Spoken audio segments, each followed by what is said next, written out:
ഇടതുപക്ഷത്തെ തോൽപ്പിക്കാൻ സത്യത്തെ തോൽപ്പിക്കുക എന്ന നിലയിലാണ് ഈ നുണപ്രചാര വേല അഴിച്ചുവിടുന്നത്. നുണയല്ലാതൊരു വാക്ക് പ്രതിപക്ഷ നേതാവ് പറയുന്നില്ല. അദ്ദേഹത്തിന് അബദ്ധത്തിൽ പോലും ഒരു സത്യം പറയാൻ ഇനി കഴിയും എന്ന് തോന്നുന്നില്ല. എല്ലാ ദിവസവും നുണ മാത്രം പറഞ്ഞുകൊണ്ടിരിക്കുകയാണ്. അതും രാഷ്ട്രീയത്തിലെ വല്ലാത്ത ഒരു തകർച്ചയായിട്ട് വേണം നമുക്ക് കാണാൻ. എങ്ങനെയുണ്ട് തിരുമേനി പ്രസംഗം എന്ന് വെച്ചു? ഗംഭീരായിരിക്കുന്നു.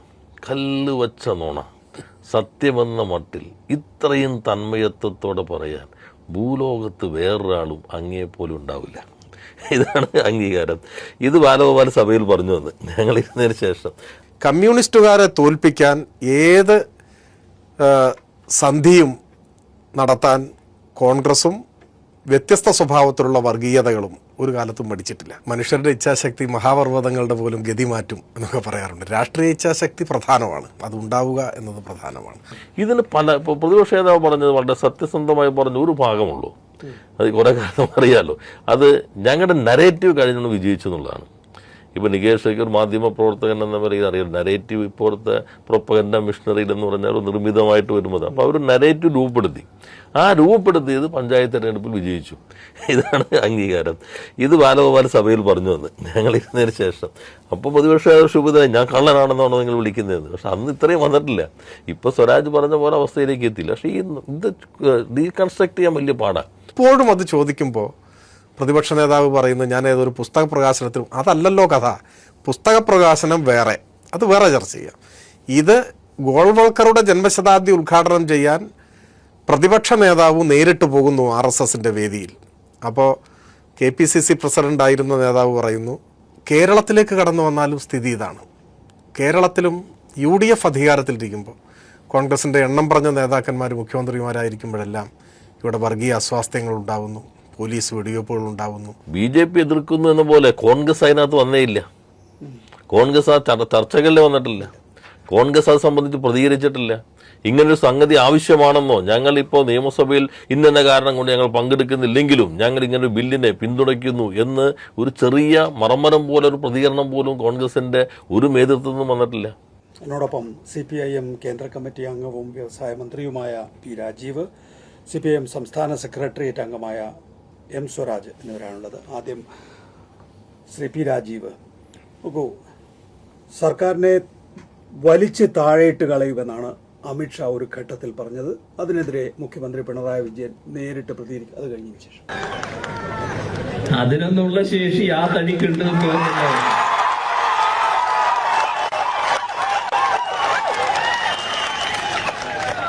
അതിന് ഈ തടി പോരാ. അത് കുറച്ചൊരു വെള്ളം കൂടുതലാണെന്നാ തോന്നുന്നത്. തടിയുടെ മട്ട് കാണും.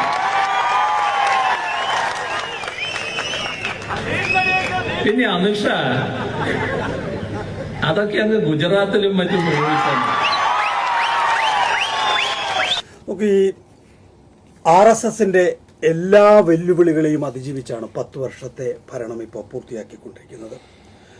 മറ്റേതൊരു പ്രതിപക്ഷ സർക്കാരിനെയും നേരിട്ടതിനേക്കാൾ ആഴത്തിൽ കേരളത്തെ നേരിടാൻ വേണ്ടി സംഘപരിവാറും അതുപോലെ തന്നെ നരേന്ദ്രമോദി സർക്കാരും ശ്രമിച്ചിട്ടുണ്ട്. ഇപ്പോൾ സാമ്പത്തികമായി ഞെരുക്കുക, കേന്ദ്ര പദ്ധതികൾ നൽകാതിരിക്കുക, സിനിമയുൾപ്പെടെയുള്ള മാധ്യമങ്ങൾ പോലും ഉപയോഗിച്ചുകൊണ്ട് കേരളത്തെ അപകീർത്തിപ്പെടുത്തുക, വർഗീയമായി ധ്രുവീകരിക്കാനുള്ള എല്ലാ ശ്രമങ്ങളും അതിനെ അസാധാരണ വൈഭവത്തോടു കൂടിയാണ് ഇടതുപക്ഷ ജനാധിപത്യ മുന്നണിയും സംസ്ഥാന സർക്കാരും നേരിട്ടിട്ടുള്ളത് എന്ന് നമുക്ക് കാണാവുന്നതാണ്.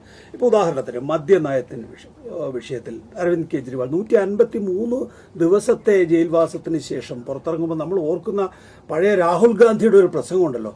അതായത് മറ്റെല്ലാ BJP ഇതര മുഖ്യമന്ത്രിമാരെയും ജയിലിലടച്ചു, എന്തുകൊണ്ടാണ് കേരളത്തിൽ പിണറായി വിജയനെ ജയിലിലടക്കാത്തത് എന്ന്. അപ്പോൾ തലപീഠത്തിൽ വെച്ചു കൊടുക്കുന്ന പണി കോൺഗ്രസിൻ്റെതും അത് വെട്ടുന്ന പണി BJPയുമാണ് നിർവഹിച്ചിട്ടുള്ളത് എന്നുള്ളത് നമ്മൾ ആ ഘട്ടത്തിൽ തന്നെ രാഹുൽ ഗാന്ധി അങ്ങനെ പറഞ്ഞ ബൈറ്റും നമ്മുടെ കയ്യിലുണ്ട് എന്നുള്ളതാണ്. അപ്പോൾ കേരളത്തിലും ഇത് ആവർത്തിക്കാൻ ശ്രമിച്ചിട്ടുണ്ട്. എങ്ങനെയാണ് ഇതിനെ ഒരു മന്ത്രിസഭാംഗം എന്നുള്ള നിലയിൽ CPIMന്റെ കേന്ദ്ര കമ്മിറ്റി അംഗം എന്നുള്ള നിലയിൽ ഈ പ്രതിരോധത്തെ എങ്ങനെയാണ്? അല്ല, അതിലിപ്പോൾ നികേഷ് കാണിച്ച മുഖ്യമന്ത്രിയുടെ ആ പ്രസംഗം ഉണ്ടല്ലോ, ഇന്ത്യയിൽ ഏതെങ്കിലും ഒരു മുഖ്യമന്ത്രി അല്ലെങ്കിൽ ഏതെങ്കിലും ഒരു CPM ഇതര അല്ലെങ്കിൽ ഇടതുപക്ഷ ഇതര ഒരു രാഷ്ട്രീയ മേധാവ് അല്ലെങ്കിൽ ഏതെങ്കിലും രാഷ്ട്രീയ മേധാവ് ഇത്രയും ശക്തമായി കേന്ദ്ര ആഭ്യന്തരമന്ത്രി അമിത്ഷായുടെ നിലപാടുകൾക്കെതിരെ പ്രസംഗിച്ചിട്ടുണ്ടാവും? കോൺഗ്രസിൻ്റെ ആളുകളുടെ പ്രസംഗത്തിൽ നിന്ന് കഴിഞ്ഞിട്ട് പിന്നെ നേരെ പോയി കെട്ടിപ്പിടിക്കുകയും ചുംബനം പാർലമെൻറ്റിൽ നമ്മൾ കാണുകയുണ്ടായല്ലോ. അപ്പോൾ അത്രയും ശക്തമായ നിലപാടാണ് ഇടതുപക്ഷം എപ്പോഴും സ്വീകരിക്കുന്നത്, ഈ ഗവൺമെൻറ് സ്വീകരിക്കുന്നത്. അതിൽ ഇവരുടെ BJPയുടെ പ്രശ്നം എന്ന് വെച്ചാൽ BJP ഇപ്പോൾ ത്രിപുരയിൽ അവർക്ക് വിജയം നേടിക്കഴിഞ്ഞ ഘട്ടത്തിൽ പ്രത്യയശാസ്ത്രപരമായ വിജയമെന്നാണ് പറഞ്ഞത്. ചെറിയൊരു സംസ്ഥാനമാണെങ്കിൽ പോലും അത് കമ്മ്യൂണിസ്റ്റ് പാർട്ടിക്കെതിരെയുള്ള വിജയം. അപ്പോൾ അതുകൊണ്ട് തന്നെ CPIMനെ അവർ ഭയപ്പെടുന്ന 2-3 കാരണങ്ങളുണ്ട്. ഒന്ന് പ്രത്യയശാസ്ത്ര പ്രശ്നം തന്നെ, അവർ ഈ പ്രത്യയശാസ്ത്രത്തിനെതിരായിട്ടുള്ളതാണ്. അവർ ആന്തരികമായിട്ടുള്ള ശത്രുക്കളായി തന്നെ, ആഭ്യന്തര ശത്രുക്കളായി പ്രഖ്യാപിച്ചിട്ടുള്ള ആളുകൾ തന്നെയാണ്. 2, CPIM ആണ് ഇപ്പോൾ അധികാരത്തിൽ 10 വർഷം ഇരുന്നില്ലേ.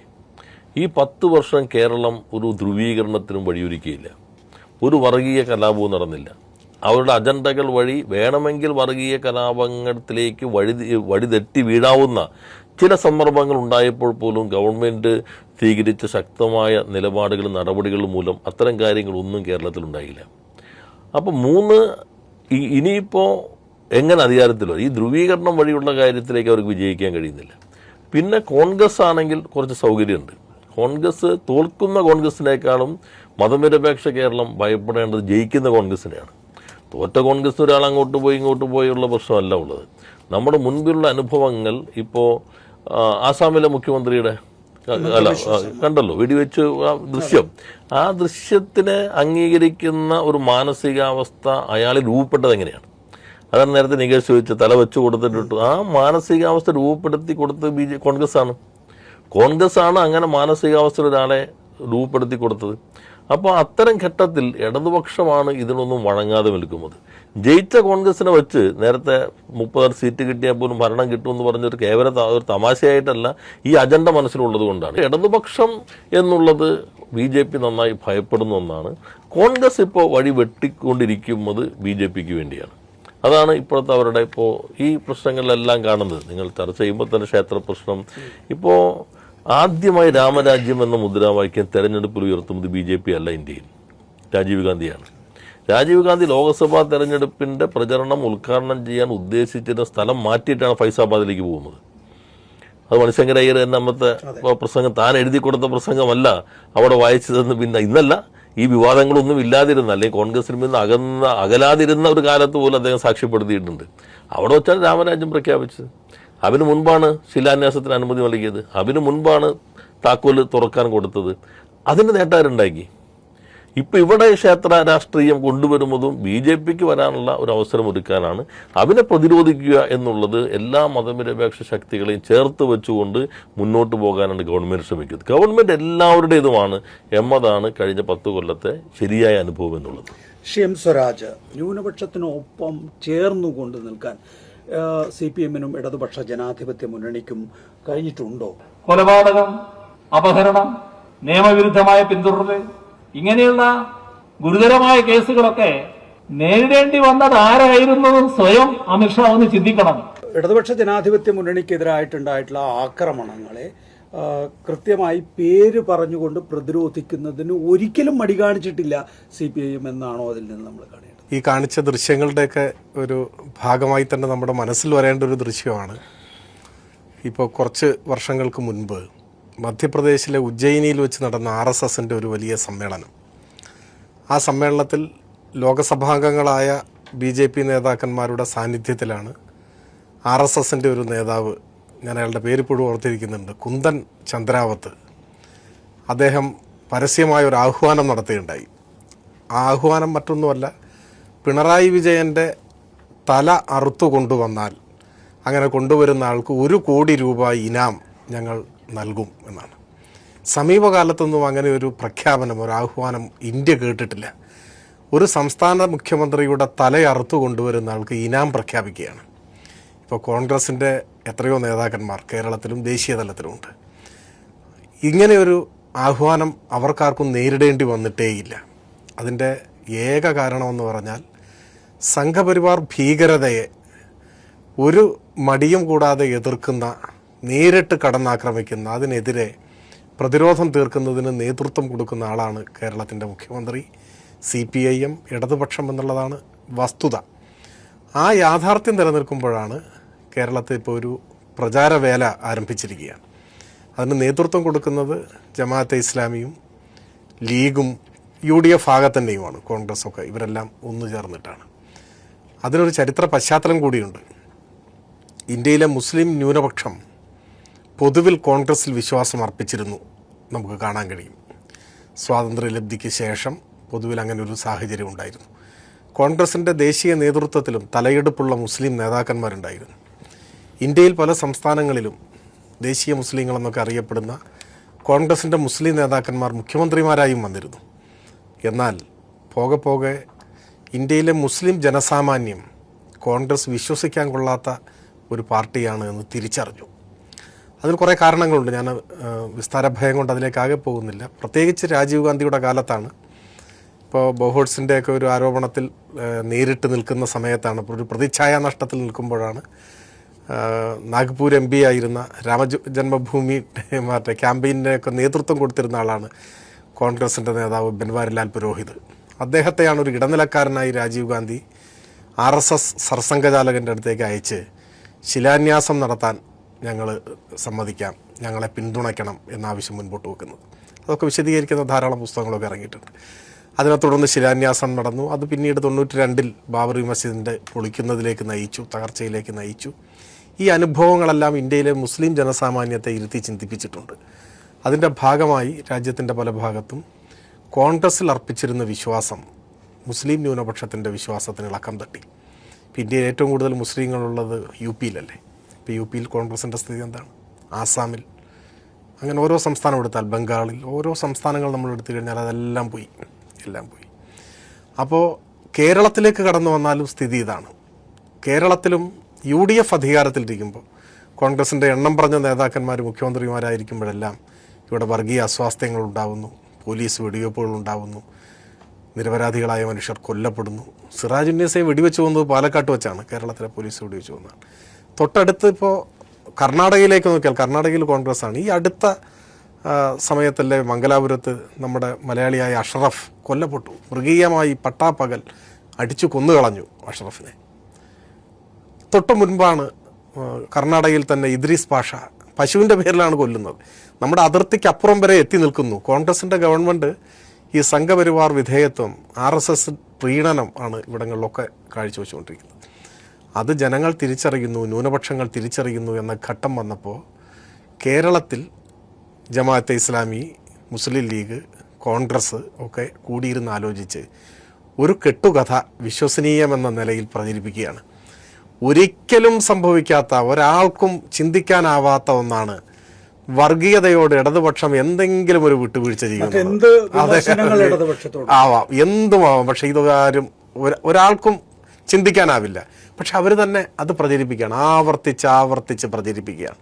പച്ചക്കള്ളം 100 ആവർത്തിച്ച് പ്രചരിപ്പിച്ച് കേരളത്തിലെങ്കിലും ഈ ന്യൂനപക്ഷത്തിൻ്റെ പിന്തുണ കോൺഗ്രസിന് ഉറപ്പിക്കാൻ വേണ്ടിയുള്ള ഹീനമായ ഒരു കൃത്യമാണ് ഇപ്പോൾ ചെയ്തുകൊണ്ടിരിക്കുന്നത്. ഒരു തെരഞ്ഞെടുപ്പിൻ്റെ ലക്ഷ്യം വെച്ച് ജനങ്ങളെ കബളിപ്പിക്കാൻ, പറ്റിക്കാൻ നടത്തുന്ന ഒരു തെരഞ്ഞെടുപ്പ് കുറ്റകൃത്യമായി വേണം ഇപ്പോഴത്തെ വർഗീയ വലതുപക്ഷ പ്രചാരവേലയെ കാണാൻ എന്നാണ് എനിക്ക് തോന്നുന്നത്. ശ്രീ പി രാജീവ്, നോക്കൂ, പൗരത്വ നിയമത്തിനെതിരെ താങ്കൾ നിയമമന്ത്രിയായിരിക്കുന്ന ഈ മന്ത്രിസഭയാണ് പ്രമേയം നിയമസഭയിൽ അവതരിപ്പിച്ചിട്ടുള്ളത്. പൗരത്വ നിയമത്തിനെതിരെ പ്രമേയം ജനത്തിന് വഴിവെക്കുന്നതും ഭരണഘടന വിഭാവനം ചെയ്യുന്ന മതനിരപേക്ഷത തകർക്കുന്നതുമായ 2019 പൗരത്വ ഭേദഗതി നിയമം റദ്ദാക്കാനുള്ള നടപടി സ്വീകരിക്കണമെന്ന് കേരള നിയമസഭ കേന്ദ്ര സർക്കാരിനോട് അഭ്യർത്ഥിക്കുന്നു. പൗരത്വ ഭേദഗതിയുമായി ബന്ധപ്പെട്ട് ഇപ്പോൾ നാം അംഗീകരിക്കുന്ന പ്രമേയം ചരിത്രത്തിന്റെ ഏടുകളിൽ സ്ഥാനം നേടുമെന്ന് ഉറപ്പാണ്.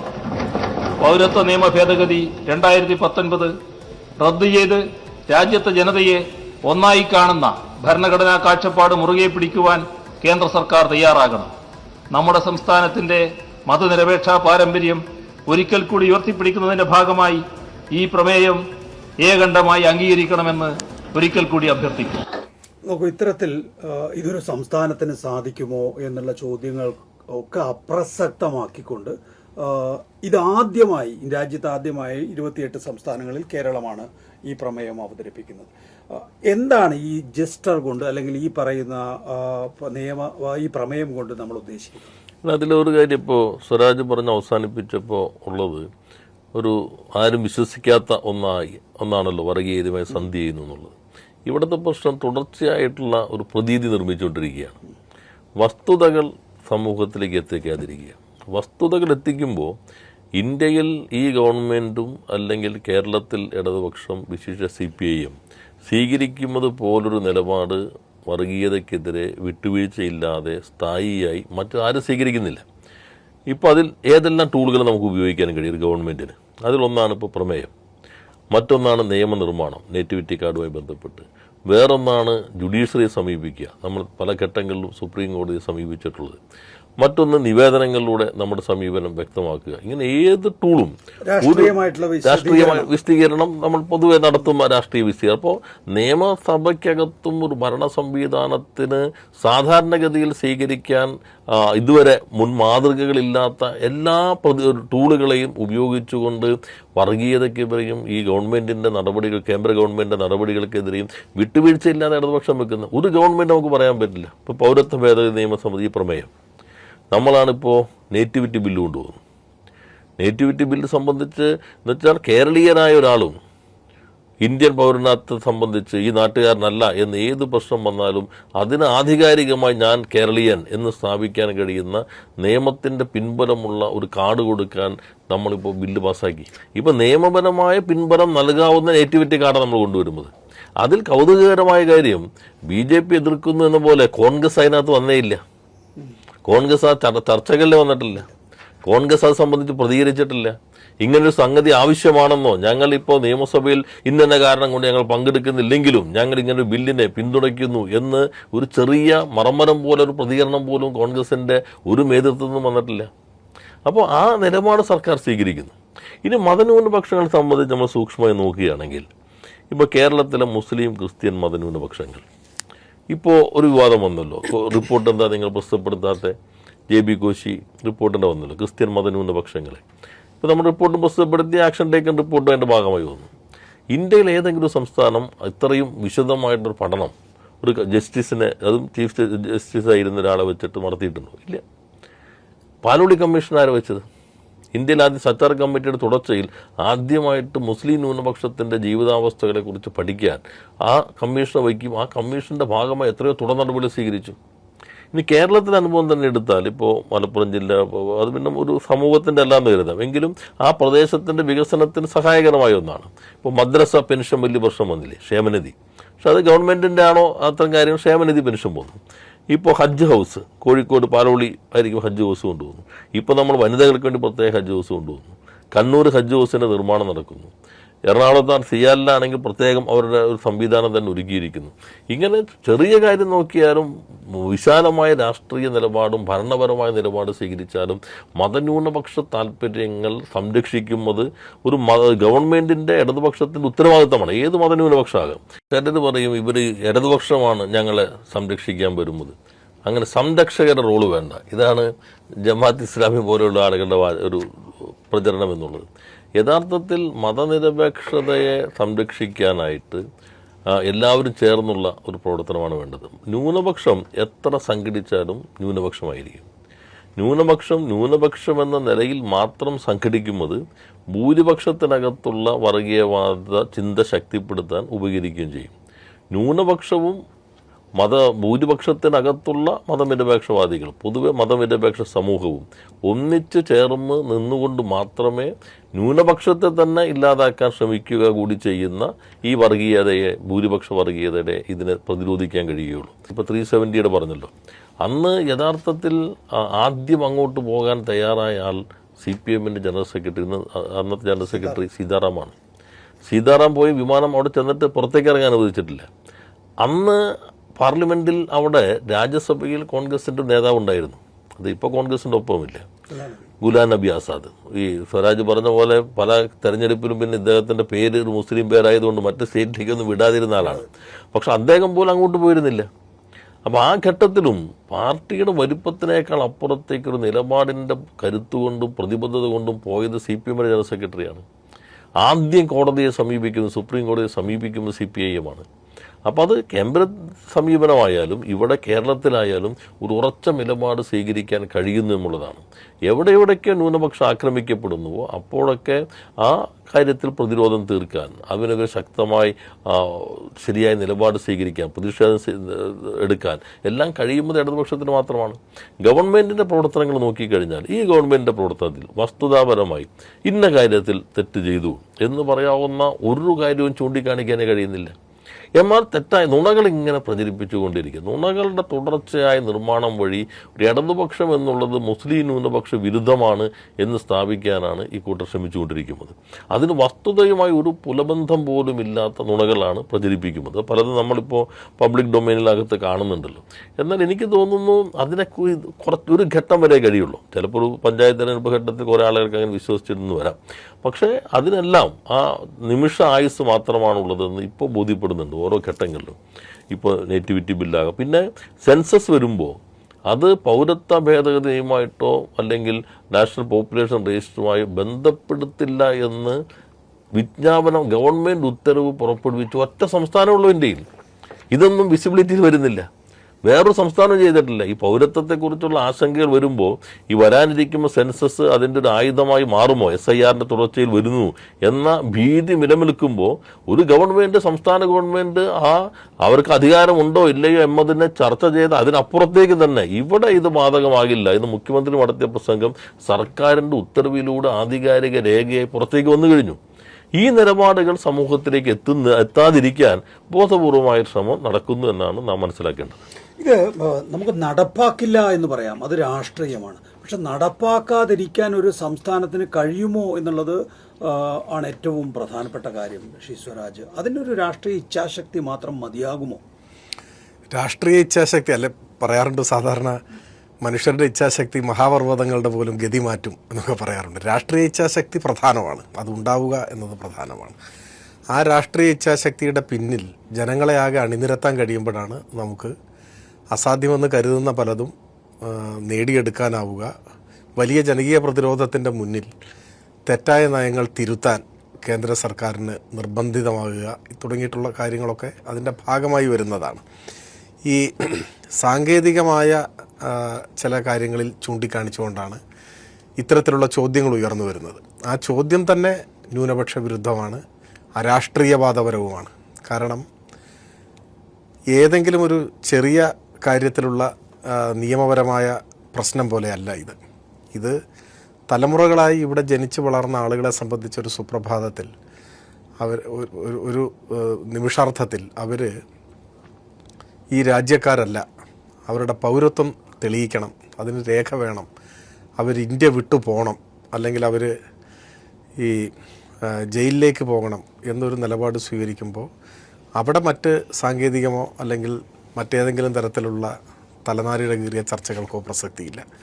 അവരെ സംരക്ഷിക്കുന്നതിന് വേണ്ടി ഏതറ്റം വരെയും പോകാനുള്ള രാഷ്ട്രീയ ഇച്ഛാശക്തി തന്നെയാണ് കാണിക്കേണ്ടത്. ആ ഇച്ഛാശക്തിയാണ് നമ്മൾ പ്രകടിപ്പിച്ചിട്ടുള്ളതും ആ പ്രതിബദ്ധത ഉയർത്തിപ്പിടിച്ചുകൊണ്ടാണ് നമ്മളെല്ലായ്പ്പോഴും നിലപാടുകൾ സ്വീകരിച്ചിട്ടുള്ളതും. പക്ഷേ നമ്മുടെ രാജ്യത്തെവിടെയും കോൺഗ്രസിൻ്റെ നേതൃത്വമോ കോൺഗ്രസ് നേതൃത്വത്തിലുള്ളൊരു ഗവൺമെൻറ്റുകളോ ഇങ്ങനെയൊരു രീതി സ്വീകരിച്ചിട്ടില്ല, ഇങ്ങനെയൊരു നിലപാട് സ്വീകരിച്ചിട്ടില്ല. അവരെല്ലാം വിധേയപ്പെട്ടു പോകുന്നതാണ് നമ്മൾ കാണുന്നത്. രാജീവ്, ഇതിനകത്ത് കേന്ദ്രവിഹിതം എടുത്താൽ ഒരു സംസ്ഥാനത്തെ പ്രവർത്തിക്കാൻ അനുവദിക്കാതിരിക്കുക എന്ന ഫെഡറൽ നിയമങ്ങളുടെ നഗ്നമായ ലംഘനം, അതിനെ അതിജീവിച്ചു, അതിനെ മറികടന്നു എന്നുള്ളത് ഒരുപക്ഷെ ഒരു പിൽക്കാലത്ത് നോക്കിക്കഴിഞ്ഞാൽ ഒരു വിസ്മയമായി നമ്മൾ കാണേണ്ടി വരുമോ കേരളത്തിൻ്റെ ഈ കാലഘട്ടത്തിലെ രാഷ്ട്രീയ ജീവിതം എന്ന് പറയുന്നത്? അതെ, നമ്മൾ എല്ലാ തരത്തിലും ഞെരിക്കാൻ ശ്രമിച്ചിട്ടുണ്ട്. മറ്റേത് സംസ്ഥാനം നേരിടാത്ത രൂപത്തിലുള്ള ഒരു സാമ്പത്തികവും രാഷ്ട്രീയവും പ്രത്യയശാസ്ത്രപരവുമായ ഒരു ആക്രമണം കേരള ഗവൺമെൻറ്റിനെതിരെ ഈ 10 വർഷം നടന്നു കഴിഞ്ഞിട്ടുണ്ട്. പക്ഷെ അതിനെ മറികടക്കാൻ നമുക്ക് കഴിഞ്ഞത് ജനങ്ങളുടെ പിന്തുണയോടുകൂടി തന്നെയാണ്. പിന്നെ നല്ല ഇച്ഛാശക്തിയോടുകൂടി ഇടതുപക്ഷത്തിന് നിൽക്കാൻ കഴിഞ്ഞു എന്നുള്ളതാണ്. മുഖ്യമന്ത്രിയുടെ നേതൃത്വത്തിൽ ഗവൺമെൻറ്റും ഇടതുപക്ഷവും നടത്തിയിട്ടുള്ള പ്രവർത്തനങ്ങളെല്ലാം പ്രതിരോധത്തിൻ്റേതാണ്. നമുക്കിപ്പോൾ ഗ്രാൻഡ് നൽകുന്നില്ല, അല്ലെങ്കിൽ നമ്മുടെ ബോറോയിങ് ലിമിറ്റ് അതിനനുസരിച്ച് പണമെടുക്കാൻ അനുവദിക്കുന്നില്ല, നികുതി വിഹിതം കുറയ്ക്കുന്നു, നികുതി വിഹിതത്തിൻ്റെ ഡിവിസിബിൾ പൂള് തന്നെ അവർ ചുരുക്കി, സർചാർജും അതുപോലെ സെസ്സും ഏർപ്പെടുത്തിയതോടുകൂടി ഈ പാത്രത്തിലുള്ള പകുതി ഭാഗം അവരുടെ മാത്രമായിട്ട് അവർ മാറ്റി. ബാക്കിയുള്ളതാണ് നമുക്ക് ഉള്ള തവി, ആ തവിയും ചെറുതാക്കി. ഒന്ന് പകുതി എടുത്ത് മാറ്റി, സെസ്സും സർചാർജുമായി. ബാക്കിയുള്ളതെന്ന് കുറവ് വരുത്തി. ആ വിഹിതം കുറഞ്ഞു, അതിൻ്റെതായ ആഘാതം. ഗ്രാൻറ്റുകൾ ഏതെങ്കിലും പദ്ധതിക്ക് നൽകുന്ന ഗ്രാൻറ്റിൻ്റെ വ്യവസ്ഥകൾ നമുക്കെതിരായി. ഈ ഒരു പദ്ധതിയുടെ വ്യവസ്ഥയെ നമ്മൾ എതിർത്താൽ ആ വകുപ്പിന് എല്ലാ ഗ്രാൻറ്റും നിഷേധിക്കുന്നതിലേക്ക് തോന്നുന്നു. 3, നമ്മുടെ സംസ്ഥാനത്തിൻ്റെ ഭരണഘടനാപരമായ അധികാരമാണ് ഈ പബ്ലിക് ഡെപ്റ്റ് ഓഫ് ദ സ്റ്റേറ്റ് എന്നുള്ളത് സ്റ്റേറ്റ് ലിസ്റ്റിൽപ്പെടുന്നതാണ്. പബ്ലിക് ഡെപ്റ്റ് of the central government, union government ആണ് യൂണിയൻ ലിസ്റ്റിലുള്ളൂ. അപ്പം നമുക്ക് നിയമനിർമ്മാണത്തിന് അധികാരം ഭരണഘടന നൽകിയിട്ടുണ്ട്. അതനുസരിച്ച് പോലും വായ്പ എടുക്കാൻ കഴിയുന്നില്ല. നമ്മളിപ്പോൾ ദേശീയപാതയ്ക്ക് സ്ഥലമെടുക്കുമ്പോൾ ഇന്ത്യയിൽ ഒരിടത്തും ഇല്ലാത്ത രൂപത്തിൽ നഷ്ടപരിഹാരത്തിന് 25% നമ്മൾ കൊടുക്കുന്നു. 75% അവർ കൊടുക്കുന്നത്. അവർ കൊടുക്കുന്നത് കടമെടുത്തിട്ടാണ്. NHA ആ കടമെടുപ്പ് പരിധിയിലില്ല.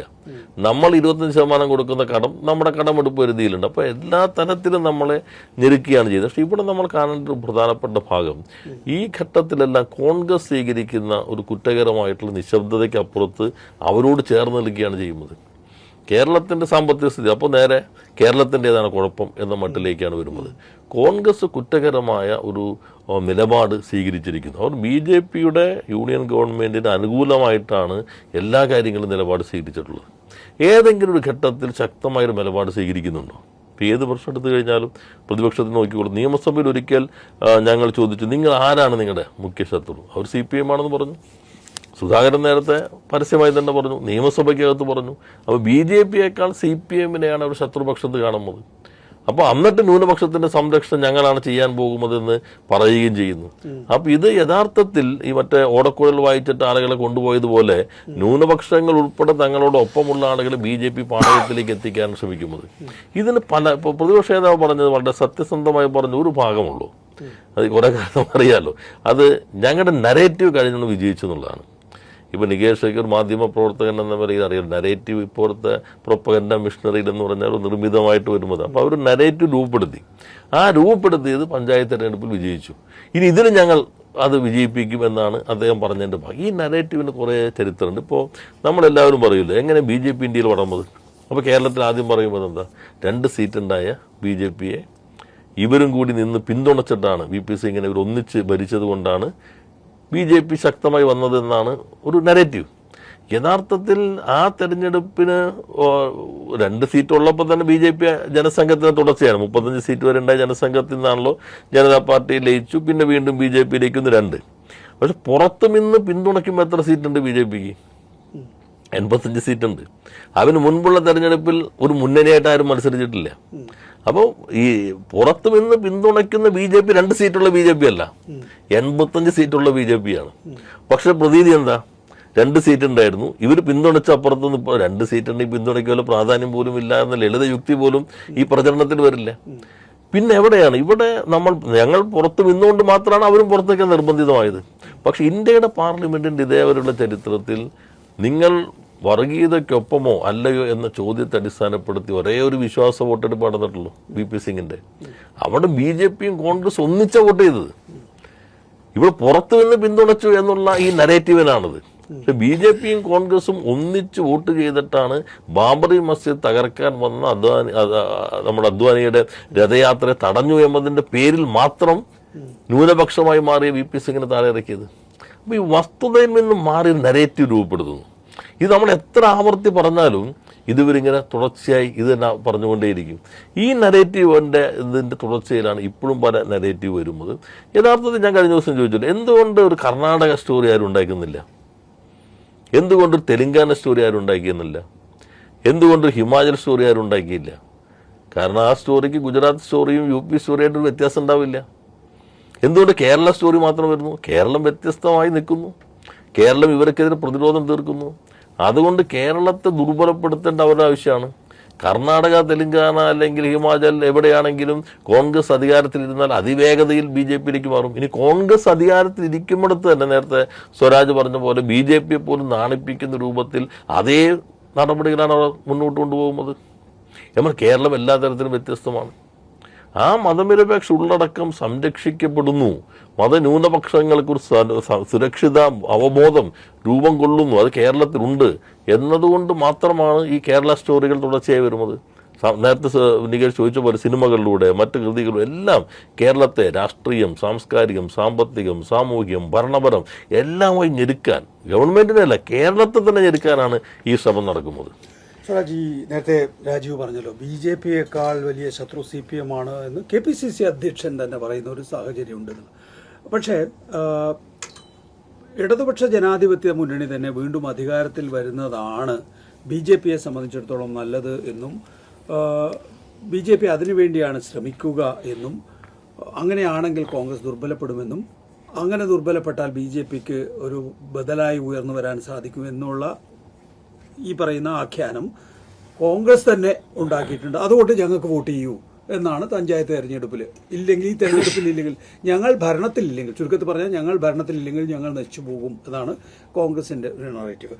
ഇപ്പോൾ പിണറായി വിജയനോട് പല ഘട്ടങ്ങളിലും നമ്മളൊക്കെ ചോദിക്കുന്ന ഒരു പ്രധാനപ്പെട്ട ചോദ്യമാണ് ഈ RSSുമായിട്ടുള്ള അദ്ദേഹത്തിൻ്റെ ഒരു സംഘർഷാത്മകമായ ജീവിതം ഉണ്ടല്ലോ. അതിന് അദ്ദേഹം മറുപടി പറഞ്ഞിട്ടുണ്ട് ഒരു പ്രസംഗത്തിൽ. പുറത്തിറങ്ങിയ കാലം,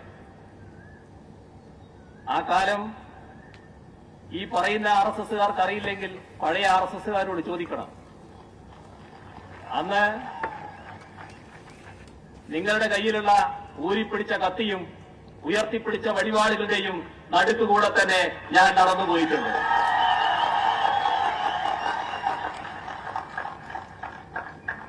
അന്ന് നിങ്ങൾക്കൊന്നും ചെയ്യാൻ കഴിയാത്ത ഒരു കൂട്ടര് ഇപ്പോ എന്ത് ചെയ്തു കളയുന്നാണ്. മധ്യപ്രദേശിലെ എന്റെ യാത്ര തടഞ്ഞതിനെ പറ്റി നിങ്ങൾ പറയുന്നുണ്ട്. ഒരു മുഖ്യമന്ത്രി സ്ഥാനത്തിരിക്കുന്ന ഒരാളെന്ന നിലയ്ക്ക് ഒരു സംസ്ഥാനത്ത് ഞാൻ ചെല്ലുമ്പോ ആ സംസ്ഥാനത്തിലെ ഗവൺമെന്റ് പറയുന്ന കാര്യങ്ങൾ അംഗീകരിക്കുക എന്നത് ഒരു മര്യാദയാണ്. അതൊരു മുഖ്യമന്ത്രി സ്വീകരിക്കേണ്ട മര്യാദയാണ്. ആ ഗവൺമെന്റ് പറഞ്ഞു അങ്ങോട്ട് പോകാൻ പാടില്ല, ഞാനതനുസരിച്ചു. മുഖ്യമന്ത്രി അല്ലാത്ത പിണറായി വിജയനാണെങ്കിൽ ചന്ദ്രന് എന്നെ തടയാനാകില്ല എന്നത് നിങ്ങൾ മനസ്സിലാക്കിക്കോണം. ഒന്ന് യാഥാർത്ഥ്യം മുമ്പിൽ നിൽക്കുമ്പോൾ തന്നെ ഒളിച്ചു കിടത്താൻ കഴിയുന്നു പല ഈ പറയുന്ന ആഖ്യാനങ്ങളും. ചരിത്രത്തെ സമ്പൂർണമായിട്ടും ഇരുട്ടിൽ നിർത്തി പച്ചക്കള്ളം നിരന്തരം ആവർത്തിച്ചാണ് ഒരു പുതിയ പ്രതീതി സൃഷ്ടിക്കാൻ ശ്രമിക്കുന്നത്. ഇപ്പോൾ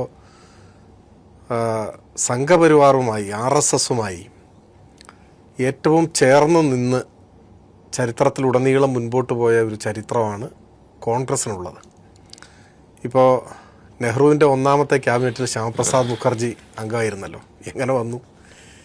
ഹിന്ദു മഹാസഭയിലും കോൺഗ്രസ്സിലും ഒരേ സമയം പ്രവർത്തിക്കാനും അംഗത്വം എടുക്കാനും ഭാരവാഹിത്വം വഹിക്കാനും ഒരു കാലത്ത് കഴിയുമായിരുന്നു. പിന്നെ അതിൽ ചില മാറ്റങ്ങൾ വന്നു. ആളുകളുടെ കണ്ണിൽ പൊടിയിടാനാണ് എന്ന് പറയുന്നു. എന്തുമാവട്ടെ, കേരളത്തിലേക്ക് നമ്മൾ വന്നാൽ RSS കേരളത്തിൽ ആദ്യമായി ഒരു സമരത്തിൽ അതിന് പിന്തുണ കൊടുത്ത് അതുമായി സഹകരിക്കുന്നത് വിമോചന സമരമാണ്. കമ്മ്യൂണിസ്റ്റ് ഗവൺമെൻറ്റിനെ അട്ടിമറിക്കാനുള്ള സമരം. ആ വിമോചന സമരത്തെ തുടർന്ന് ഗവൺമെൻറ്റിനെ പിരിച്ചുവിട്ടു. അത് കഴിഞ്ഞ് നടക്കുന്ന തെരഞ്ഞെടുപ്പ് 60-ലാണ്, രണ്ടാം കേരള നിയമസഭാ തെരഞ്ഞെടുപ്പ്. ആ തെരഞ്ഞെടുപ്പിലാണ് ആദ്യമായി ജനസംഘം മത്സരിക്കുന്നത് കേരളത്തിൽ. 57-ലെ തെരഞ്ഞെടുപ്പിൽ മത്സരിച്ചില്ല അവർ. 60-ലെ തെരഞ്ഞെടുപ്പിൽ രണ്ടാം കേരള നിയമസഭാ തെരഞ്ഞെടുപ്പിൽ മത്സരിക്കുന്നത് തന്നെ എല്ലാ മണ്ഡലങ്ങളിലും ഇല്ല. അന്ന് ദീനദയാൽ ഉപാധ്യായ ഇവിടെ വന്ന് ആദ്യ മത്സരം എന്ന നിലയ്ക്ക് ഒരു 4 മണ്ഡലം തിരഞ്ഞെടുക്കുക ചെയ്ത്. അതാണ് പട്ടാമ്പിയും അണ്ടത്തോടും അതുപോലെ തന്നെ ഗുരുവായൂരും കോഴിക്കോടും. ഇങ്ങനെ 4 മണ്ഡലം തിരഞ്ഞെടുക്കും. സ്ഥാനാർത്ഥികളെയും പ്രഖ്യാപിച്ചു, പ്രചരണവും ആരംഭിച്ചു. ഒരു ഘട്ടം പ്രചരണം പിന്നിട്ടപ്പോഴാണ് കേരളത്തിലെ കോൺഗ്രസിൻ്റെ അന്നത്തെ ഏറ്റവും മുതിർന്ന നേതാക്കൾ ദീനദയാൽ ഉപാധ്യായെ നേരിട്ട് കണ്ട് അദ്ദേഹത്തോട് ചർച്ച ചെയ്യുന്നത് ഞങ്ങളുടെയും നിങ്ങളുടെയും ലക്ഷ്യം ഒന്നാണ്, EMSനെ തോൽപ്പിക്കണം. പിന്നെ നമ്മൾ എന്തിനാണ് രണ്ടായി നിൽക്കുന്നത്? ഇതാണ് ചർച്ച. അതിനെ തുടർന്നാണ് പ്രഖ്യാപിച്ച് പ്രചരണം പകുതിയായ സ്ഥാനാർത്ഥി പട്ടാമ്പിയിൽ മാധവൻ നായരെ പിൻവലിച്ച് കോൺഗ്രസിൻ്റെ സ്ഥാനാർത്ഥിക്ക് പിന്തുണ കൊടുക്കുകയാണ് ചെയ്യുന്നത്. ജനസംഘം കോൺഗ്രസിൻ്റെ സ്ഥാനാർത്ഥിക്ക് പിന്തുണ പ്രഖ്യാപിച്ച് അതിനെ സംയുക്ത സ്ഥാനാർത്ഥിയായി മാറ്റി. ആ തെരഞ്ഞെടുപ്പിൽ പട്ടാമ്പിയിലെ കമ്മ്യൂണിസ്റ്റ് പാർട്ടിയുടെ സ്ഥാനാർത്ഥിയാണ് EMS. EMSനെ തോൽപ്പിക്കാൻ 60-ൽ പട്ടാമ്പിയിൽ ഒരുമിച്ച് പ്രവർത്തിക്കുകയും ഒരുമിച്ച് സ്ഥാനാർത്ഥി അവതരിപ്പിക്കുകയും ചെയ്തവരാണ് കോൺഗ്രസും RSSും. EMSനെ വിജയിച്ചു, അത് ചരിത്രമാണ്. ഒരു ദശാബ്ദം കഴിയുമ്പോഴാണ് 71-ൽ പാർലമെൻറ്റ് തെരഞ്ഞെടുപ്പിൽ AKGയെ തോൽപ്പിക്കാനും ഇതേപോലെ RSSും കോൺഗ്രസും പരസ്യമായിട്ട്, ഞാൻ രഹസ്യമായ ധാരണകളല്ല പറയുന്നത്, ഇതൊക്കെ പരസ്യമാണ്, പാലക്കാട് ആ പ്രാവശ്യം സ്ഥാനാർത്ഥി കോൺഗ്രസിൻ്റെ അല്ല RSSൻ്റെയാണ്. കോൺഗ്രസ് പിന്തുണയ്ക്കുകയായിരുന്നു. പട്ടാമ്പിയിൽ കോൺഗ്രസിനെ RSS പിന്തുണയ്ക്കുകയായിരുന്നു. അവിടെ ഒരുമിച്ച് മത്സരിച്ചു. ഒറ്റ സ്ഥാനാർത്ഥി AKGയെ പരാജയപ്പെടുത്താൻ. പക്ഷേ അവിടെയും AKG വിജയിച്ചു. അതിൻ്റെ തുടർച്ചയാണ് നമ്മൾ ഈ 91-ൽ കുപ്രസിദ്ധമായ കോലീബി സഖ്യം എന്നൊക്കെ പറയുന്നത്. വടകരയിലും ബേപ്പൂരും കഴിഞ്ഞ ദിവസമാണ് KP ഉണ്ണികൃഷ്ണൻ മരിച്ചത്. ഇവിടെയെല്ലാം സംയുക്ത സ്ഥാനാർത്ഥിയാണ്. കോൺഗ്രസിൻ്റെയും BJPയുടെയും ലീഗിൻ്റെയും സംയുക്ത സ്ഥാനാർത്ഥിയാണ്. ഇതിങ്ങനെ തുടർന്നു പോകുന്ന അനുഭവങ്ങൾ പലതും നമ്മുടെ മുൻപിലുണ്ട്. പരസ്യമായി ഇത്തരം മത്സരങ്ങളോടൊപ്പം രഹസ്യമായി ഞങ്ങൾക്ക് ഇങ്ങനെയുള്ള ധാരണകൾ ഒരുപാട് മണ്ഡലങ്ങൾ ഉണ്ടായിരുന്നു എന്നാണ് KG മാരാർ അദ്ദേഹത്തിൻ്റെ ആത്മകഥയിൽ കൃത്യം വ്യക്തമായിട്ട് കാര്യങ്ങളൊക്കെ പ്രതിപാദിക്കുന്നത്. ഈ ഒരു ബന്ധം എന്ന് വെച്ചാൽ നെഹ്റുവിൻ്റെ ഗവൺമെൻറ്റിൻ്റെ കാലഘട്ടം മുതലുള്ള ഒരു ബന്ധം ഏറിയും കുറഞ്ഞു രാജ്യവ്യാപകമായിട്ടുണ്ട്. അത് കേരളത്തിൽ അതിൻ്റെ വളരെ പ്രകടമായ കുറേ തെളിവുകളും നമ്മുടെ മുൻപിലുണ്ട്. അതിൻ്റെ തുടർച്ചയായിട്ട് വേണം നമ്മൾ കാണാൻ. നമ്മുടെ പ്രതിപക്ഷ നേതാവ് RSSൻ്റെ രണ്ടാമത്തെ സർസംഘചാലകൻ എന്ന് വെച്ചാൽ ഇന്ത്യ കണ്ട എക്കാലത്തെയും വർഗീയവാദികളിൽ ഏറ്റവും മുമ്പനായിട്ടുള്ള ഗോൾവാൾക്കറുടെ ജന്മശതാബ്ദി ഉദ്ഘാടനം ചെയ്യാൻ വേണ്ടി RSS ക്ഷണിക്കുന്നത് കോൺഗ്രസ് നേതാവായ പ്രതിപക്ഷ നേതാവിനെയാണ്. ഒരു സങ്കോചവും കൂടാതെ അദ്ദേഹം അവിടെ പോയി ഉദ്ഘാടനം ചെയ്ത് ഗോൾവാൾക്കറെ പുകഴ്ത്തി പ്രസംഗിക്കുകയാണ്. ഇപ്പോഴും അത് ചോദിക്കുമ്പോൾ പ്രതിപക്ഷ നേതാവ് പറയുന്നത് ഞാൻ ഏതൊരു പുസ്തക പ്രകാശനത്തിലും അതല്ലല്ലോ കഥ. പുസ്തക പ്രകാശനം വേറെ, അത് വേറെ ചർച്ച ചെയ്യാം. ഇത് ഗോൾവൾക്കറുടെ ജന്മശതാബ്ദി ഉദ്ഘാടനം ചെയ്യാൻ പ്രതിപക്ഷ നേതാവ് നേരിട്ട് പോകുന്നു RSSൻ്റെ വേദിയിൽ. അപ്പോൾ KPCC പ്രസിഡൻ്റായിരുന്ന നേതാവ് പറയുന്നു RSSൻ്റെ ശാഖയ്ക്ക് കാവൽ നിന്നിട്ടുള്ളവരാണ് തങ്ങൾ. പരസ്യമായിട്ട് പറയല്ലേ. RSSൻ്റെ ശാഖയ്ക്കെതിരായിട്ട് പലയിടങ്ങളിലും പ്രതിഷേധം വന്നിട്ടുണ്ട്. കാരണം നാട്ടിലെ സമാധാന അന്തരീക്ഷം തകർക്കും, അതുകൊണ്ട് നമ്മുടെ നാട്ടിൽ ഇത് വേണ്ട തുടങ്ങിയിട്ടുള്ള അഭിപ്രായങ്ങൾ പല ഘട്ടത്തിലും വന്നിട്ടുണ്ട്. അത്തരം ഘട്ടത്തിൽ ഇവർക്ക് വേണ്ട സംരക്ഷണവും ഇതിനെ ചോദ്യം ചെയ്യുന്നവരെ അടിച്ചൊതുക്കാനും കോൺഗ്രസ് തീരുമാനമെടുത്ത് റിക്രൂട്ട് ചെയ്ത ആളുകൾ പോയി എന്നുള്ളതാണ് KPCC പ്രസിഡന്റ് അന്ന് വെളിപ്പെടുത്തിയിട്ടുള്ളത്. അദ്ദേഹം തന്നെ പിന്നെ പറഞ്ഞിട്ടുണ്ട് BJPയിലേക്ക് പോകണമെന്ന് തോന്നിയാൽ ഞാൻ പോവും, പരസ്യമായിട്ട് പറഞ്ഞിട്ടുണ്ട്. ആരാ ചോദിക്കാൻ, എനിക്ക് ആരെ ബോധ്യപ്പെടുത്തണമെന്നൊക്കെ അദ്ദേഹം ചോദിച്ചിട്ടുണ്ട്. അപ്പോൾ ഇതെല്ലാം നമ്മുടെ മുൻപിലുള്ള ചരിത്ര യാഥാർത്ഥ്യങ്ങളാണ്. ഇവർ പൊതുവിൽ യോജിച്ചു പോവുകയും മുഖ്യ ശത്രുവായി ഇടതുപക്ഷത്തെ കമ്മ്യൂണിസ്റ്റുകാരെ കാണുകയും ചെയ്യുന്നു. കമ്മ്യൂണിസ്റ്റുകാരെ തോൽപ്പിക്കാൻ ഏത് സന്ധിയും നടത്താൻ കോൺഗ്രസും വ്യത്യസ്ത സ്വഭാവത്തിലുള്ള വർഗീയതകളും ഒരു കാലത്തും മടിച്ചിട്ടില്ല. ഇപ്പോൾ അതിന് പുതിയൊരു നരേഷൻ ഉണ്ടായിക്കൊണ്ട് വന്നിരിക്കുകയാണ്. ഈ വളരെ നിഷ്കളങ്കരായിട്ടുള്ള ആളുകളെ പറ്റിക്കുന്ന തരത്തിലുള്ളതാണ് ഇപ്പോൾ നിങ്ങൾ പറഞ്ഞ ഒരു നരേഷൻ കൊണ്ടുവന്നത്. ഇപ്പോൾ കാരശ്ശേരി മാഷ് പറഞ്ഞതായിട്ട് കണ്ടു, ഈ തെരഞ്ഞെടുപ്പിൽ കൂടി തോറ്റാൽ കോൺഗ്രസ്സുകാരെല്ലാം BJPയിലേക്ക് പോകുന്നു. തോൽക്കാതെ തന്നെ പോകുന്നുണ്ട്. തോൽക്കണം എന്ന് നിർബന്ധമൊന്നുമില്ല. കോൺഗ്രസും BJPയും പരസ്പരം അങ്ങോട്ടും ഇങ്ങോട്ടുമൊക്കെ എളുപ്പത്തിൽ പോകാൻ പറ്റുന്ന ഒരു നിലയിൽ വന്നിരിക്കുന്നു. ഒരു ഡസൻ മുഖ്യമന്ത്രിമാരല്ലേ, ഏതെങ്കിലും ഒരാളോ ഏതെങ്കിലും ഒരു പഞ്ചായത്ത് കമ്മിറ്റി മെമ്പറോ ഒന്നും പോകുന്നൊന്നും അല്ല പ്രശ്നം. ഒരു ഡസൻ മുഖ്യമന്ത്രിമാർ BJPയിൽ നിന്ന് പോയിരിക്കുന്നു.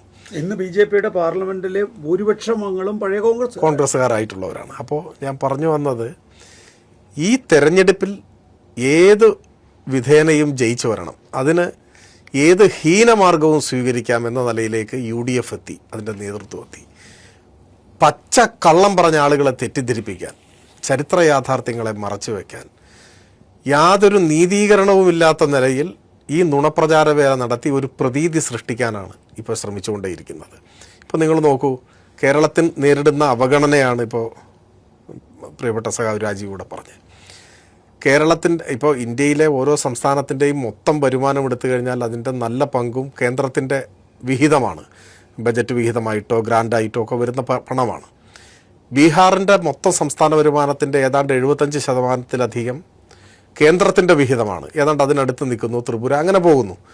കേരളത്തിൽ അത് 25-26% കടുത്ത അനീതി, വിവേചനം.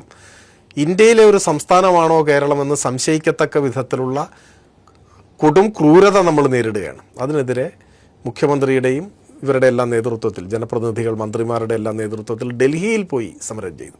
രാജ്യത്തിൻ്റെ ചരിത്രത്തിലെ വളരെ പ്രത്യേകതയാർന്നൊരു സമരമാണ്. മുഖ്യമന്ത്രിയും മന്ത്രിമാരും ഒക്കെ ഡൽഹിയിൽ പോയി സമരം ചെയ്യുകയാണ്. എന്താണ് കേരളത്തിലെ കോൺഗ്രസിൻ്റെ, മുസ്ലിം ലീഗിൻ്റെ, UDFൻ്റെ നയം? ഞങ്ങളുടെ നാടിനെ ഇങ്ങനെ തകർത്തെറിയാൻ ഞങ്ങൾ അനുവദിക്കില്ല എന്ന നിലപാട് അവർ സ്വീകരിക്കേണ്ടതല്ലേ? ഇടതുപക്ഷത്തോടൊപ്പം ചേർന്ന് സമരം ചെയ്യാൻ ഇനി അവർക്ക് താല്പര്യമില്ല. അവരുടെ രാഷ്ട്രീയ താല്പര്യങ്ങൾ അതിന് അവരെ അനുവദിക്കുന്നില്ലെങ്കിൽ അവർ തനിച്ച് സമരം ചെയ്യണ്ടേ? ഒരു വാക്കുകൊണ്ട്, ദുർബലമായൊരു വാക്കുകൊണ്ടെങ്കിലും പ്രതിപക്ഷ നേതാവ് ഇന്നുവരെ കേന്ദ്ര സർക്കാരിനെ വിമർശിച്ചിട്ടുണ്ടോ കേരളത്തോടുള്ള ഈ കേരളത്തെ തകർക്കുന്ന നയത്തിനെതിരെ? അപ്പോൾ അതിനെ പിന്തുണയ്ക്കുകയും പ്രോത്സാഹിപ്പിക്കുകയാണ് ഇവരും ചെയ്യുന്നത്. LDF ഭരിക്കുമ്പോൾ കേരളം തകരുന്നെങ്കിൽ തകരട്ടെ, എന്നാൽ അത് ചൂണ്ടിക്കാട്ടി തിരഞ്ഞെടുപ്പിൽ പ്രചരണം നടത്താം എന്ന ദുഷ്ടമനസ്സാണ് കേരളത്തിലെ പ്രതിപക്ഷ നേതാവിനെയും പ്രതിപക്ഷത്തെയും നയിക്കുന്നത്. അത് സംഘപരിവാർ വർഗീയതയുമായും മറുവർഗീയതയുമായും കൈകോർത്തു നിന്ന് എല്ലാ വ്യാജ പ്രചരണവും നടത്തി ഇടതുപക്ഷത്തെ തോൽപ്പിക്കാൻ പറ്റുമോ എന്നാണ് അദ്ദേഹം ഇപ്പോൾ നോക്കിക്കൊണ്ടിരിക്കുന്നത്. ഇടതുപക്ഷത്തെ തോൽപ്പിക്കാൻ സത്യത്തെ തോൽപ്പിക്കുക എന്ന നിലയിലാണ് ഈ നുണപ്രചാര വേല അഴിച്ചുവിടുന്നത്. നുണയല്ലാതൊരു വാക്ക് പ്രതിപക്ഷ നേതാവ് പറയുന്നില്ല. അദ്ദേഹത്തിന് അബദ്ധത്തിൽ പോലും ഒരു സത്യം പറയാൻ ഇനി കഴിയും എന്ന് തോന്നുന്നില്ല. എല്ലാ ദിവസവും നുണ മാത്രം പറഞ്ഞുകൊണ്ടിരിക്കുകയാണ്. അതും രാഷ്ട്രീയത്തിലെ വല്ലാത്ത ഒരു തകർച്ചയായിട്ട് വേണം നമുക്ക് കാണാൻ. ശ്രീ രാജീവ്, ഈ പൗരത്വ രജിസ്റ്ററും പൗരത്വ ഭേദഗതി നിയമവും മാത്രമല്ല, മുത്തലാഖ് അടക്കമുള്ള നിയമങ്ങളിൽ വളരെ കപട നിലപാടാണ് കോൺഗ്രസ്, മുസ്ലിം ലീഗ് പോലും എടുത്തിട്ടുള്ളത് എന്നുള്ളതൊക്കെ നമ്മുടെ മുന്നിലുള്ള യാഥാർത്ഥ്യമാണ്. ആ കാര്യങ്ങളൊക്കെ ജനങ്ങൾ മറന്നു എന്നുള്ള പ്രതീക്ഷ ആയിരിക്കില്ലേ UDF-നെ സംബന്ധിച്ചിടത്തോളം ഉള്ളത്? മുത്തലാഖ് ബില്ല് നരേന്ദ്രമോദി കൊണ്ടുവന്നു. മതനിരപേക്ഷ ശക്തികളെല്ലാം അതിനെതിരെ കൃത്യമായ നിലപാടെടുത്തു. പക്ഷേ കോൺഗ്രസ് അതിന്റെ കൂടെ ഉണ്ടായില്ല. പൗരത്വ പ്രശ്നവുമായി ബന്ധപ്പെട്ട് നേരത്തെ BJP ഗവൺമെന്റ് ഒരു നിലപാടെടുത്തു. ഇപ്പൊ ചില പ്രഖ്യാപനങ്ങൾ അമിത്ഷാ നടത്തുകയും ചെയ്തിരിക്കുന്നു. അല്ല, അതിപ്പോൾ നേരത്തെ കോൺഗ്രസിൻ്റെ സമീപനമാണല്ലോ. നികേഷ് തുടങ്ങിയപ്പോൾ പരാമർശിച്ചൊരു ഭാഗം അരവിന്ദ് കെജ്രിവാൾ ജയിലിൽ നിന്നും ഉള്ള അനുഭവമാണ്. അരവിന്ദ് കെജ്രിവാളിനെ ആരാ ജയിലിലേക്ക് നയിച്ചത്? കോൺഗ്രസ് ആണല്ലോ. കോൺഗ്രസ് അത് പലപ്പോഴും മാധ്യമങ്ങൾ പരാമർശിച്ച് പോകുന്നു എന്നല്ലാതെ തുടർച്ചയായി വരുന്നില്ലല്ലോ. അത് നമ്മൾ അത്തരം വസ്തുതകൾ, അതാണ് ഒരു പ്രധാനപ്പെട്ട. ഇപ്പോൾ ഞങ്ങൾ ഈ നിയമസഭയിൽ ആദ്യം ബാലഗോപാലും ഞാനും രാജേഷും ഇങ്ങനെ അടുത്തടുത്തിരിക്കുകയായിരുന്നല്ലോ. അപ്പോൾ സ്വരാജിനൊക്കെ അറിയാവുന്നതായിരിക്കും. ഒരു പഴയ കഥ ഞങ്ങളോടൊന്ന് പറഞ്ഞു. പിന്നെ ബാലഗോപാൽ സഭയിൽ അത് പറയുകയുണ്ടായി. ഒരാൾ പ്രസംഗിക്കുകയാണ്, നല്ല പ്രസംഗം. അപ്പോൾ പൂമുള്ളി നമ്പൂതിരി ഇത് കേൾക്കാൻ ചാരുകസേരയായിട്ട് വന്ന് അദ്ദേഹം അതെല്ലാം വന്ന് മുറുക്കാഞ്ചോളുണ്ട്, ആടൊക്കെയുണ്ട്. പ്രസംഗം കഴിഞ്ഞപ്പോൾ പ്രാസംഗികനോട് തിരുമേനി അവിടെ, അദ്ദേഹം പ്രസംഗം കേൾക്കാൻ എത്തിയിട്ടുണ്ടോ? നേരെ ചെന്നു തിരുമേനി എന്ന് വഴങ്ങി. അപ്പോൾ അദ്ദേഹം കസേരയ്ക്കായിട്ടാണ് പോണത്. എങ്ങനെയുണ്ട് തിരുമേനി പ്രസംഗം എന്ന് വെച്ചു. ഗംഭീരായിരിക്കുന്നു. കല്ല് വച്ച നോണ, സത്യമെന്ന മട്ടിൽ ഇത്രയും തന്മയത്വത്തോടെ പറയാൻ ഭൂലോകത്ത് വേറൊരാളും അങ്ങേപ്പോലും ഉണ്ടാവില്ല. ഇതാണ് അംഗീകാരം. ഇത് ബാലഗോപാൽ സഭയിൽ പറഞ്ഞു വന്ന് ഞങ്ങൾ ഇരുന്നതിന് ശേഷം. അപ്പോൾ പ്രതിപക്ഷ ശുഭതായി ഞാൻ കള്ളനാണെന്നാണോ നിങ്ങൾ വിളിക്കുന്നതെന്ന്. പക്ഷെ അന്ന് ഇത്രയും വന്നിട്ടില്ല. ഇപ്പോൾ സ്വരാജ് പറഞ്ഞ പോലെ അവസ്ഥയിലേക്ക് എത്തിയില്ല. പക്ഷേ ഇത് ഡീകൺസ്ട്രക്ട് ചെയ്യാൻ വലിയ പാടാണ്. ഒരു എത്ര ഒരു ദിവസം നമുക്ക് അപനിർമ്മിക്കാൻ പറ്റും? സത്യത അല്ല ഇതാന്ന് പറയാൻ പറ്റും? തുടർച്ചയായിട്ട് പറഞ്ഞുകൊണ്ട് അത് ബോധപൂർവമാണ്. അജ്ഞതയിൽ നിന്ന് വരുമ്പോഴല്ല, ബോധപൂർവം ഈ പ്രതീതി സൃഷ്ടിച്ചുകൊണ്ടേയിരിക്കുകയാണ്. എല്ലാ കാര്യങ്ങൾക്കകത്തും കാണാൻ കഴിയും. ഇപ്പോൾ തൊട്ടപ്പുറത്ത് നോക്കൂ, ബുൾഡോസർ രാജ് വന്നില്ലേ? തെലങ്കാനയിൽ വന്നു, കർണാടകയിൽ വരുന്നു, എല്ലാ ദിവസവും വരുന്നു. ഇപ്പം എങ്ങനെയാ? നേരത്തെ കഴിഞ്ഞ ലോക്സഭ ഇലക്ഷൻ്റെ സമയത്ത് ആണെന്ന് തോന്നുന്നു കേരളത്തിൽ ഏറ്റവും അധികം പരസ്യം വന്നത് രാജസ്ഥാനിൽ നിന്നാണ്. രാജസ്ഥാനിലെ നേട്ടം ഗെലോട്ടിൻ്റെ, സച്ചിൻ പൈലറ്റിൻ്റെ നേട്ടങ്ങളാണ്. ഇപ്പോൾ നോക്കുക, എല്ലാ ദിവസവും തെലങ്കാനയുടെ നേട്ടം വരുമ്പോൾ ഇത് മാധ്യമ മാനേജ്മെൻറ്റ് എല്ലാവർക്കും അറിയാം. 3 ജാക്കറ്റ് കിട്ടി. ഇനി വരാനിരിക്കുന്നേ ഉള്ളൂ കർണാടകയുടെ.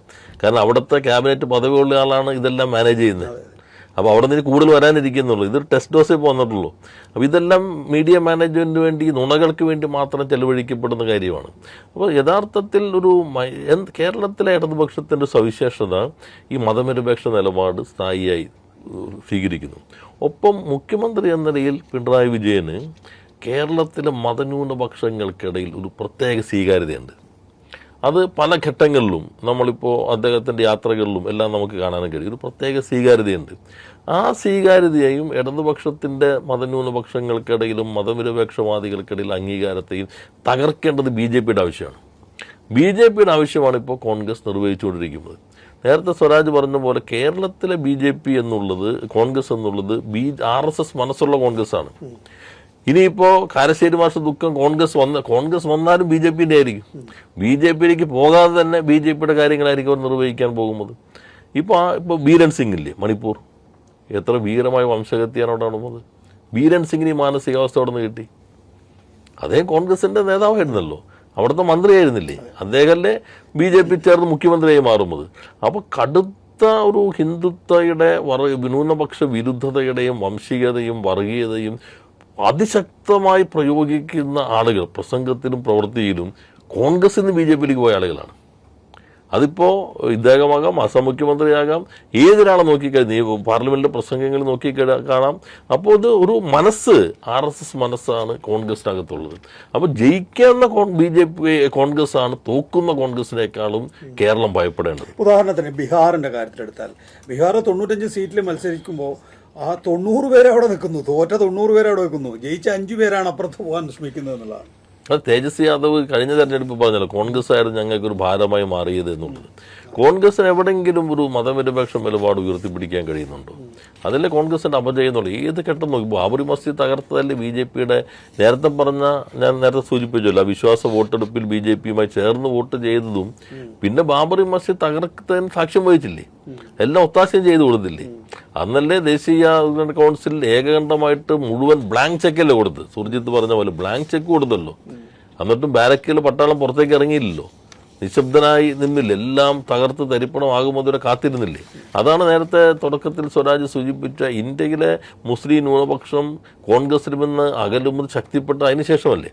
91 ശേഷം മുൻപും എന്നുള്ള രൂപത്തിൽ 92 ഡിസംബർ 6 ശേഷം മുമ്പും 99 സാമ്പത്തിക നയം വന്നു, 92 ഡിസംബർ 6 ബാബറി മസ്ജിദ് തകർക്കപ്പെട്ടു.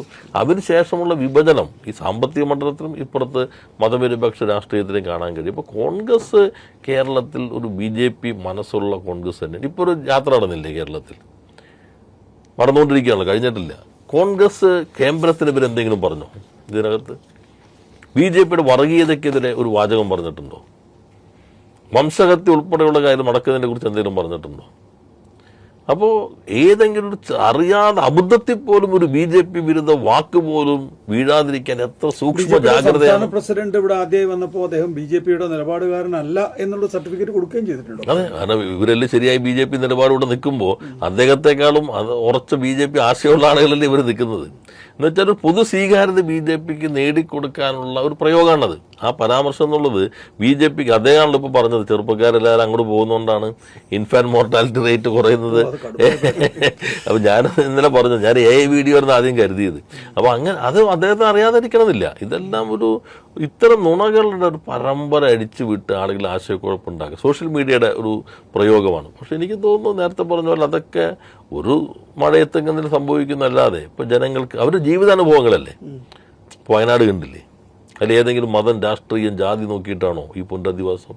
ഒരു വശത്ത് നിങ്ങൾ മതം നോക്കിക്കൊണ്ട് ആളുകളുടെ വീടുകൾ ഇടിച്ച് തകർക്കുമ്പോൾ പ്രകൃതി ഉണ്ടാക്കിയ ദുരന്തത്തിൽ നഷ്ടപ്പെട്ടവർക്ക് മതവും ജാതിയും നോക്കാതെ അവർക്ക് ലോകത്തൊരിടത്തും ഇല്ലാത്ത ഒരു ടൗൺഷിപ്പ്, ഇതുവരെ മാതൃകയില്ലാത്തൊരു ആധുനിക സംവിധാനം ഒരുക്കി കൊടുക്കാൻ ഈ ഗവൺമെന്റിന്റെ കഴിഞ്ഞു. ഗവർണർ തന്നെ പറഞ്ഞു, ഈ പൊങ്കാല ഒരു വിഭജനമില്ലാത്ത രീതിയിൽ ഉള്ള ഒരു കേരള സ്റ്റോറിയാണ് എന്ന് അദ്ദേഹത്തിന് തന്നെ പറയേണ്ടി വന്നു. അതെ, റിയൽ കേരള സ്റ്റോറി അതാണ്. അദ്ദേഹത്തിന് പോലും നേരിൽ കാണല്ലേ.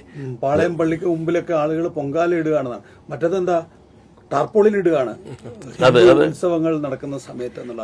അപ്പോൾ മതഭേദവും മതദ്വേഷവും ഏതുമില്ലാതെ സർവരും നമുക്ക് മുഖ്യമന്ത്രിയുടെ തന്നെ മക്കൾ, ജാതിഭേദവും മതദ്വേഷവും ഏതുമില്ലാതെ സർവരും സോദരത്വേന വാഴുന്ന നാടായ കേരളത്തിന്റെ പ്രതികരണം ഈ പൗരത്വ ഭേദഗതി നിയമം മനുഷ്യത്വ വിരുദ്ധവും ഭരണഘടനാ വിരുദ്ധവുമാണ് എന്ന് കേരളം ഉറച്ച സ്വരത്തിൽ പ്രഖ്യാപിച്ചു. ഈ സംഘപരിവാർ ശക്തികളുടെ മുന്നിൽ മുട്ടുമടക്കില്ല, നിശബ്ദരാകുകയുമില്ല. നമുക്ക് ഒന്നിച്ച് നീങ്ങാം, ഒന്നിച്ച് നീങ്ങിക്കൊണ്ട് ഇതിനെയെല്ലാം നേരിടാം. ഞാൻ ആദ്യത്തെ ചോദ്യം രാജീവിനോടാണ് കൺക്ലൂഡ് ചെയ്യാൻ വേണ്ടി. ശ്രീ എം സ്വരാജ്, ഇടതുപക്ഷത്തിന് ഒരുപക്ഷെ രാഷ്ട്രീയമായ നല്ല ബോധ്യമുണ്ടാവും, പക്ഷേ ഈ നിയമസഭാ തെരഞ്ഞെടുപ്പിൽ ഒരു വെള്ളപ്പൊക്കമാണ് വരുന്നത്. ദുരാരോപണങ്ങളുടെ, തെറ്റിദ്ധാരണകൾ സൃഷ്ടിക്കാനുള്ള പുതിയ ആഖ്യാനങ്ങളുടെ അതെവിടെയെന്ന് ചോദിച്ചു കഴിഞ്ഞാൽ ഒരുപക്ഷെ മുഖ്യധാര രാഷ്ട്രീയത്തിൽ അത് കാണില്ല. ഒരുപക്ഷെ ആരും തപ്പാനിറങ്ങാത്ത വലിയ ചുഴികളിലായിരിക്കും അതുണ്ടാവുക എന്നുള്ളതാണ്. അത് കേരളം എങ്ങനെയാണ് തിരിച്ചറിയുന്നത്? ഇപ്പം നിങ്ങൾ ഈ കാണിച്ച ദൃശ്യം ഇന്ത്യയുടെ ചരിത്രത്തിലെ തന്നെ സുപ്രധാനമായ ഒരു മുഹൂർത്തമാണ്. പൗരത്വ ഭേദഗതി നിയമത്തിൻ്റെ മറവിൽ ഗണ്യമായൊരു ജനവിഭാഗത്തെ ഇന്ത്യക്കാരല്ലാതാക്കി മാറ്റാനുള്ളൊരു ഗൂഢപദ്ധതിക്കെതിരെ ഒരു ജനതയെ ആകമാനം സമരരംഗത്ത് അണിനിരത്തിയത് കേരളമാണ്. സത്യത്തിൽ ഇന്ത്യയിലെ ഏറ്റവും ശക്തിമത്തായ പോരാട്ടം ഇവിടെയാണ് നടന്നത്. അതിന് ഗവൺമെൻറ് എന്ന നിലയിലും ഇടതുപക്ഷം എന്ന നിലയിലും നേതൃത്വം കൊടുത്തു. അതിനെല്ലാം സാധിക്കുന്നത് ഈ സംഘപരിവാർ ഭീകരതയ്ക്കെതിരെ അടിയുറച്ച നിലപാടും പ്രവർത്തന ചരിത്രവും ഉള്ളതുകൊണ്ടാണ്. ഇപ്പോൾ കേരളത്തിൽ ആദ്യമായി RSS ഒരു രാഷ്ട്രീയ കൊലപാതകം നടത്തുന്നത് 1968-ലാണ്. മാവൂർ ഗോളിയോറ യൂണിവേഴ്സിലെ തൊഴിലാളിയായിരുന്ന CPIM-ൻ്റെ ലോക്കൽ കമ്മിറ്റി അംഗം സുലൈമാനെ. അവിടം മുതൽ ഇങ്ങോട്ട് നൂറുകണക്കായ കമ്മ്യൂണിസ്റ്റുകാരെ കൊന്നു RSS. ത്യാഗനിർഭരമായ വീരസാഹസികമായ പ്രതിരോധവും നടന്നു. ആ ഏറ്റുമുട്ടി പിടിച്ചു കെട്ടിയതാണ് കേരളത്തിൽ RSS-നെ വർഗീയ ശക്തികളെ. അത് ഇടതുപക്ഷത്തിൻ്റെ ജീവത്യാഗമാണ് കേരളത്തിൽ ന്യൂനപക്ഷങ്ങൾക്ക് അഭിമാനത്തോടെ ജീവിക്കാൻ കഴിയുന്നൊരു സാഹചര്യവും വർഗീയവാദികൾക്ക് അങ്ങനെ ഞെളിഞ്ഞു നടക്കാൻ കഴിയാത്തൊരു സ്ഥിതി ഉണ്ടാക്കിയത്. പക്ഷേ നിങ്ങളിപ്പോൾ ഇവിടെ സൂചിപ്പിച്ച പോലെ ഒരു നിയമസഭാ തെരഞ്ഞെടുപ്പിൻ്റെ തൊട്ടു മുൻപിൽ ഈ മഹത്തായ നാടിൻ്റെ ചരിത്രവും കേരളത്തിലെ രാഷ്ട്രീയ സംഭവവികാസങ്ങൾ, അനുഭവങ്ങൾ, നമ്മൾ പിന്നിട്ട വഴികളൊക്കെ ബോധപൂർവം മൂടിവെച്ച് യാഥാർത്ഥ്യവുമായിട്ട് പുലബന്ധം പോലും ഇല്ലാത്ത ഒരു പ്രതീതിയുടെ ലോകം സൃഷ്ടിക്കുകയാണ്. വ്യാജ പ്രചാരവേല, ജനങ്ങളെ തെറ്റിദ്ധരിപ്പിക്കാൻ ഉദ്ദേശിച്ചുകൊണ്ടുള്ള, ഇപ്പോൾ കനകോലുവിനെ പോലെയുള്ള തെരഞ്ഞെടുപ്പ് മാനേജർമാരെ ഉപയോഗിച്ച് കോടികൾ ചെലവഴിച്ച് മാധ്യമങ്ങളെ മാനേജ് ചെയ്യാൻ വേണ്ടിയിട്ട് തെലങ്കാന സർക്കാർ മുതലുള്ള കോൺഗ്രസ് സർക്കാരുകളുടെ ഖജനാവിലെ പണം കൊടുത്ത് പരസ്യരൂപത്തിൽ സ്വാധീനിച്ച്, നിങ്ങൾ പറഞ്ഞ പോലെ ഒരു വെള്ളപ്പൊക്കമെന്നോ ഒരു പ്രളയം എന്നൊക്കെ പറയാൻ കഴിയുന്ന നുണയുടെയും തെറ്റിദ്ധാരണാജനകമായ പ്രചരണങ്ങളുടെയും ഒക്കെ ഒരു വലിയ പ്രളയം സൃഷ്ടിക്കാനാണ് ശ്രമിച്ചുകൊണ്ടിരിക്കുന്നത്. അതിൽ ഏറ്റവും പ്രധാനം ഈ ന്യൂനപക്ഷത്തെ തെറ്റിദ്ധരിപ്പിക്കുന്നതിലാണ് അവരുടെ. അതെ, അതിനാണ് ഇപ്പോൾ ജമാഅത്തെ ഇസ്ലാമിയെയും മുസ്ലിം ലീഗിനെയും എല്ലാം വ്യാപകമായി ഉപയോഗിച്ചുകൊണ്ടിരിക്കുന്നത്. UDF-നോട് നമുക്കൊരു കാര്യമേ അഭ്യർത്ഥിക്കാനുള്ളൂ. തെരഞ്ഞെടുപ്പിൽ ജയിക്കുന്നതിന് വേണ്ടിയാണെങ്കിൽ പോലും കേരളത്തിലെ ന്യൂനപക്ഷത്തെ RSS-ൻ്റെ അറവുശാലയിലേക്ക് നയിക്കാൻ പാടില്ല. അതിന് ഈ നാടൊരിക്കലും മാപ്പ് തരികയുമില്ല. സത്യം ആവർത്തിച്ച് കൂടുതൽ ഉച്ചത്തിൽ വിളിച്ചു പറയുക എന്നത് മാത്രമേ ഈ നുണയുടെ പ്രചാരവേലയെ മറികടക്കാൻ ഒരു വഴിയുള്ളൂ. എല്ലാ സംവിധാനങ്ങളെയും അളവറ്റ സമ്പത്തും ഉപയോഗപ്പെടുത്തിക്കൊണ്ട് കേരളത്തിൻ്റെ ജനവിധിയെ അട്ടിമറിക്കാനുള്ളൊരു നീക്കമാണ് നടക്കുന്നത്. അതിനെ സത്യം കൊണ്ട് പ്രതിരോധിക്കുക എന്നല്ലാതെ ഇടതുപക്ഷത്തിൻ്റെ മുന്നിൽ വേറെ മറ്റു വഴികളൊന്നുമില്ല.